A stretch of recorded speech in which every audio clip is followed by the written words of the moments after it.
امام کی تکبیر کا انتظار نہ کرنے والے کا کیا حکم ہے؟ چنانچہ اگر مسبوق آتے ہی امام کی تکبیر کا انتظار کیے بغیر نماز میں شریک ہو جائے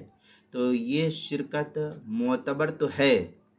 لیکن چونکہ نماز جنازہ کی ہر تکبیر ایک رکعت کے قائم مقام شمار کی گئی ہے، اس لیے اس تکبیر کا کچھ اعتبار نہ ہوگا، بلکہ اس تکبیر کو بھی امام کے سلام کے بعد دوبارہ کہنا اس کے ذمہ ضروری ہوگا۔ چنانچہ فتویٰ شامی میں ہے فلو کبر کما حضر ولم ينتظر لا تفسد عندهما لیکن ما اعاد غیر معتبر۔ پھر آگے تھوڑا سا اور ہے یصح شروعه بها ويعيدها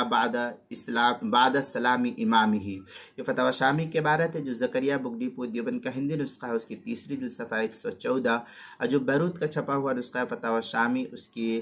تیسری صفحہ 108 اور 109، تحتوی علی مراقی الفلاح اس کے صفحہ 326، کتاب المسائل اس کی دوسری صفحہ 87 پر اس کو نقل کیا گیا ہے۔